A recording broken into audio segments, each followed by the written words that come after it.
ہم پتہ نہیں ہماری عقل کہاں چلی جاتی ہے.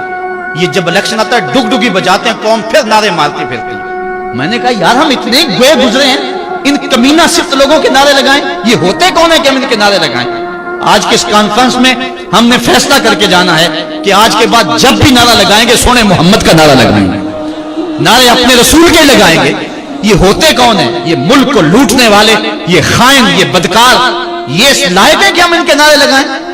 ٹی وی چینل پہ بیٹھ کے اوپر جو ہے وہ شریعت کا تمسخر اڑائے اور قوم زندہ باد کے نعرے لگائے. قوم کی آنکھیں نہیں ہیں, کان نہیں ہیں. اللہ فرماتا علم نجعل لہ عینین ولسانا وشفتین وہدیناہ النجدین. ہم نے ایک نہیں دو آنکھیں دی ہیں, ایک کان نہیں دو کان دیے. کھول کے رکھو کان اور آنکھیں کھول کے رکھو اور تم دیکھو کون کہاں کھڑا ہے. ہم کہتے ہیں جی وہ نہیں تو چلو یہ صحیح, اس میں تھوڑے عیب ہیں, ہم کیوں چھوٹے بھی عیب کو اپنائیں. وہ بھی کل بڑا بن جاتا ہے جس نے ملک کی ایک پائی بھی لوٹی ہے, جو امریکہ کے سامنے کبھی ایک بار بھی گھٹنے ٹیک چکا ہے. ہمارا اس سے کوئی تعلق نہیں. ہم بادشاہوں کو نہیں مانتے, ہم محمد عربی کے نظام کے دعوے دار. آپ دیکھیں اگر نعرہ لگانا ہے تو جو ہے وہ ایوانوں تک پہنچے, ان کو پتہ چلے کہ قوم بیدار ہو چکی ہے. یہ قوم کو ہم نے بے وقوف بنایا اور ڈمرو بجاتے رہے ہیں قوم کے سامنے. میں نے سیالکوٹ میں باتیں کی تو کئی لوگ پریشان ہو گئے, پتہ نہیں اس نے الیکشن لڑنا ہے. میں نے کہا میں نے ممبری کیا کرنی ہے, اللہ نے مجھے رسول اللہ کا ممبر عطا کیا ہے, میں اس کو کیا سمجھتا ہوں. ہم اس کی پرواہ بھی نہیں کرتے. لیکن یہ بھی آپ کو بتاؤ ہم غیر سیاسی بھی نہیں ہیں. ادارت المصطفیٰ نے کبھی یہ نعرہ لگایا کہ ہم غیر سیاسی ہیں. ہم غیر سیاسی نہیں ہیں, ہم پورے سیاسی ہیں. کانت بنو اسرائیل یسوسونا ہم الانبیاء, بنی اسرائیل کے نبی ان کو سیاست سکھایا کرتے تھے. ہم بے خبر نہیں ہیں, ہم جو ہے ان حالات سے بے خبر, ہم کھلی آنکھوں سے دیکھ رہے ہیں اور ہم جانتے ہیں کہ اس ملک کا خیر خواہ کون ہے, اس ملک کا دشمن کون ہے. حکمرانوں کے گریبان تک ہم نے پہنچنا ہے جو ملک کو لوٹتے ہیں. ہم نے اس کے لیے قوت کو جمع کرنا ہے اور پوری قوم کے اندر شعور بیدار کرنا ہے. یہ ملک کسی کے جہیز میں نہیں ملا, شہیدوں کے خون پر یہ ملک قائم ہوا ہے. پوچھو ان بوڑھوں سے جو آگ اور خون کا سمندر گزر کر کے آئے ہیں. وہ شخص آج بھی موجود ہے کہ جس شخص نے مجھے یہ کہانی خود سنائی. وہ کہتا ہے کہ ہم ایک کماد کے کھیت میں چھپ گئے سکھوں سے بچتے ہوئے, اور وہ بیٹیاں اٹھا کے لے جاتے تھے. تو ایک بچہ تھا کھیت کے اندر, گرمی کی وجہ سے وہ روتا تھا اور باہر سکھ تھے گزر رہے تھے. تو سارے اس کی ماں کی طرف گھور گھور کے دیکھنے لگے کہ یہ بچہ ہمیں پکڑوا دے گا. تو ماں نے اپنے ہاتھوں سے اس بچے کا گلا دبا دیا. پاکستان یوں ہی نہیں بنا ہے, ماؤں کی گود سے بچے چھینے گئے اور کپان کی نوک پہ چڑھائے گئے اور پھر ان بچوں کو پٹک کے زمین پہ مارا گیا. ان کے پیٹ پھٹے, انتڑیاں پھیل گئیں. ماں نے کیا کہا, پاکستان کا مطلب کیا, لا الہ الا اللہ. آج وہ ماں نہیں پوچھے گی تم کو, آج وہ بچہ قیامت میں ان حکمرانوں کا گریبان نہیں کھینچے گا. وہ عورتیں جنہوں نے کنویں میں چھلانگے لگا لگا کے اپنی آبرو بچائی تھی, اور وہ عورتیں جن کی چھاتیاں کاٹ دی گئی تھی, اور وہ عورتیں جن کے بھائیوں کے سامنے ان کی آبرو ریزی کی گئی تھی, اور وہ بھائی جن کے ہاتھ باندھ دیے گئے ان کے سامنے ان کی جو ہے وہ بہن کی آبرو ریزی کی گئی تھی, آج وہ قبر میں تو ہے. کیا حکمران سمجھتے یہ قوم بدھو ہے؟ اگر قوم بدھو بھی ہے تو وہ شہید تم سے انتقام لیں گے. اللہ کا کوڑا برسنے والا ہے تمہارے اوپر. چھوڑ دو اس ملک کی جان, اس ملک کو محمد عربی کے غلاموں کے سپرد کرو. یہ ملک حضور کے نام پہ حاصل کیا گیا تھا, حضور کے لا الہ الا اللہ پہ حاصل کیا گیا تھا. اس ملک کے اندر جو ہے وہ ہم لا الہ الا اللہ کا نفاذ کریں گے, اور یہ ایسے ہی نہیں ہوگا. یہ 2 4 10 50 آدمیوں کی کہانی نہیں ہے. اس کے لیے پوری قوم کو اٹھنا ہوگا, پوری قوم کو کھڑا ہونا ہوگا, اور ان لوگوں کا احتساب کرنا ہوگا, کڑا احتساب کرنا ہوگا. تم ہوتے کون ہو کہ ہمارے ملک کے ساتھ یہ سلوک کر رہے ہو؟ امریکہ کے نیچے بیچی گئے. یار کوئی غیرت بھی ہوتی ہے, کوئی حال بھی ہوتا ہے کہ لوگوں نے تو بیرون ملک بنگلے خرید رکھے ہیں اور سویس بینکوں میں انہوں نے کروڑوں اربوں ڈالر جمع کروائے ہیں. وہ پاکستان کے مستقبل سے مطمئن نہیں ہیں. پتہ نہیں پاکستان کب کچھ ہو جائے, ہم اڑ کے وہاں چلے جائیں گے. لیکن میں کہتا ہوں کہ تمہارا تو جینا مرنا اس وطن کے لیے ہے, تم نے تو رہنا ہی اس ملک میں ہے, تم نے تو آخری سانس تک اس ملک سے وفا کرنی ہے. اس لیے ہم نے چراغ امید کو کبھی بجھنے نہیں دینا اور اس پاکستان کے ساتھ وفا کرنا. یہ ہمارے بزرگوں نے بنایا ہوا ہے, اور اس ملک کی بنیادوں میں 10 لاکھ شہیدوں کا خون ہے. اور اس ملک میں اتنی دیر تک امن نہیں آ سکتا, اتنی دیر تک چین نہیں آ سکتا جب تک نظام رسول نہیں آتا ہے. اس لیے کہ اس وقت ہم نے اللہ سے وعدہ کیا تھا. اصغر صدائی کو میں ملا ہوں خود, جس نے یہ نعرہ ایجاد کیا تھا. وہ پڑھ رہا تھا کالج میں, ایک ہندو لڑکے نے کہا پاکستان کا مطلب کیا. اس کی زبان سے بے ساختہ نکلا لا الہ الا اللہ. پھر یہ ہندوستان کے طول و عرض میں اہل ایمان کا نعرہ بن گیا.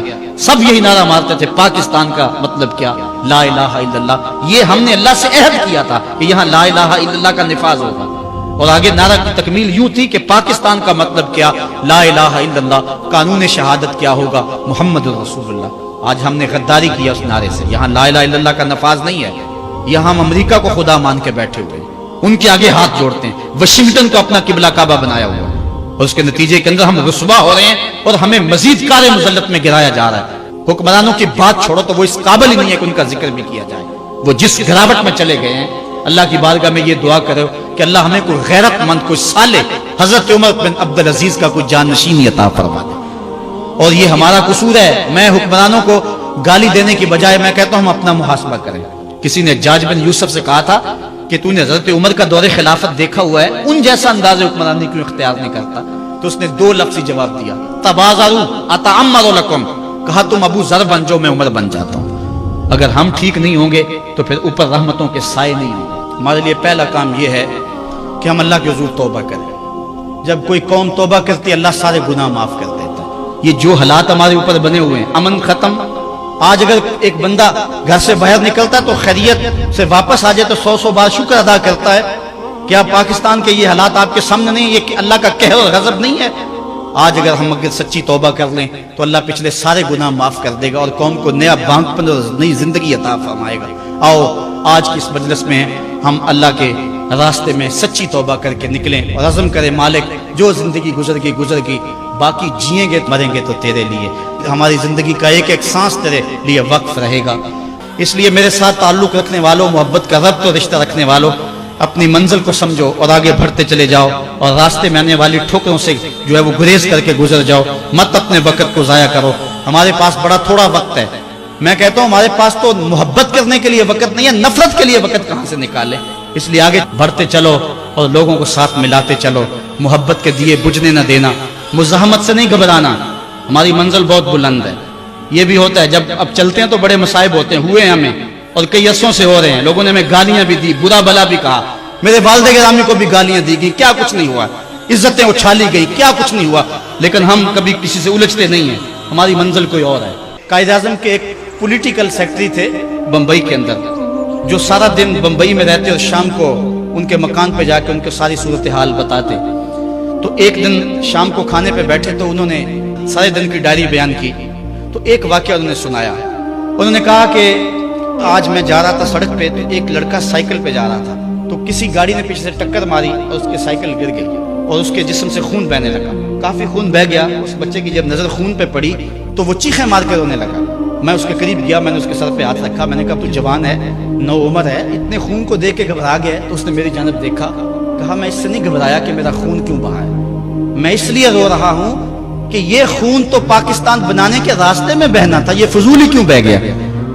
تو یہ بات جب قائد اعظم کو سنائی تو وہ کہتے ہیں کہ قائد اعظم اٹھ کے کھڑے ہو گئے اور کہنے لگے اب پاکستان بننے کو کوئی شے نہیں روک سکتی جب لوگوں کے جذبے یہ ہوں۔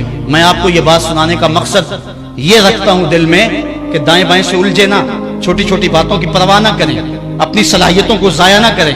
تمہاری جوانیاں، تمہارے بڑھاپے، تمہارا علم، تمہاری صلاحیتیں، تمہارے شب و روز کسی اور کام کے لیے، تم نے نبی کے دین کا جھنڈا اٹھا کے چلنا ہے۔ یہ پیری مریدی کی تحریک بھی نہیں ہے، یہ ادارت المصطفیٰ، اگرچہ لوگ ہمارے ساتھ وابستہ ہیں لیکن ہمارا مقصد یہ نہیں ہے۔ میری زندگی کا مقصد تیرے دین کی سرفرازی، میں اسی لیے مسلمان، میں اسی لیے نمازی۔ نعرہ تکبیر، نعرہ رسالت، نعرہ رسالت، نعرہ رسالت، اسلام، اسلام، پاکستان کی محمد سے وفا تو نے تو ہم تیرے ہیں، یہ جہاں چیز ہے کیا لوح و قلم تیرے ہیں۔ اس ویڈیو کو شیئر ضرور کریں، ہو سکتا ہے آپ کے ایک شیئر سے یہ بات کسی کے دل میں اتر جائے۔